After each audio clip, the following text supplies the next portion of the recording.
Hi everyone, Mike Christopher with Body Solid here, and we're going to do a regular classic barbell squat. This is probably the #1 exercise that I see people doing incorrectly when I'm at a public place like a gym.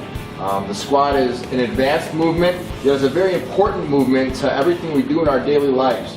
Getting out of bed, bending onto the floor to pick something up, playing with little kids, sitting on the toilet. Squatting is very important. We do it all the time. So a lot of the problems that I'll see with squatting is people load up too much weight. They have too much of an ego. One of the things you have to understand is that getting the full range of motion is very important unless you're a very advanced bodybuilder that's trying to target one muscle. Squatting is a compound movement.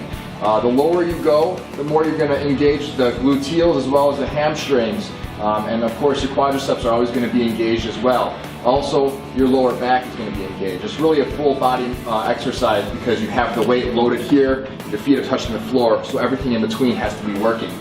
So what I have is some nice light weight here for demonstration because usually lightweight is the best way to get a great squat unless you're getting to the point where you're super strong. So here's what a squat looks like kind of in a nutshell. So line up that weight so that when you have it racked, and we're using the Body Solid Series 7 Smith machine here, so there's a lot of different points where you can rack it for your height. So I have it right about here, as you see, just below where my shoulders are. So when I go to put it on my back, it's not too hard to stand up.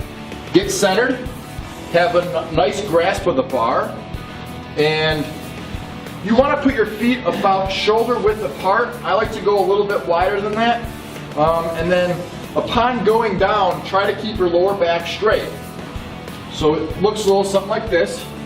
And I do, as you see I'm getting pretty low here, I call that calves to hams. You want to be able to sit down because the squat is a sitting motion. This is one of the struggles I see people that are loading too heavy weight. They're squatting like this. So every time they do that, their knees are coming past their toes and they're not releasing any sort of pressure on their knees. So they're going to hurt their knee and they're also not working the full range of motion on the muscles. So about 5 squats would look like this.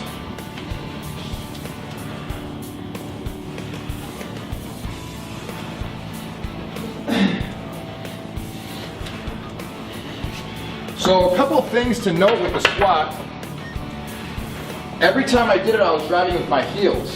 If you start driving with your toes, it's more of a hack squat. It's going to focus a little bit more on your quadriceps and knees. If you're driving with your heels, it's a more athletic movement. You're trying to do whatever you can to have as much force going upward as possible. So if you're doing that, you would not be doing this, but you have a firm base. The other thing was I keep my lower back straight. If you start to arch your back like this and hunch over, you're at risk for injury. And again, the depth is very important because you're engaging much more of your muscle fibers. So when you get down like this, the pressure comes off your knees, it goes more on your glutes and your hamstrings.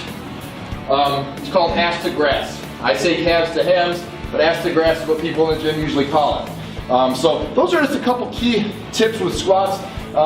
Keep that weight light when you're learning how to do it. Gradually go up from there, and it's a heck of an exercise, maybe the best one that exists in the world. Again, this is Mike Christopher with Body Solid, challenging you to become built for life.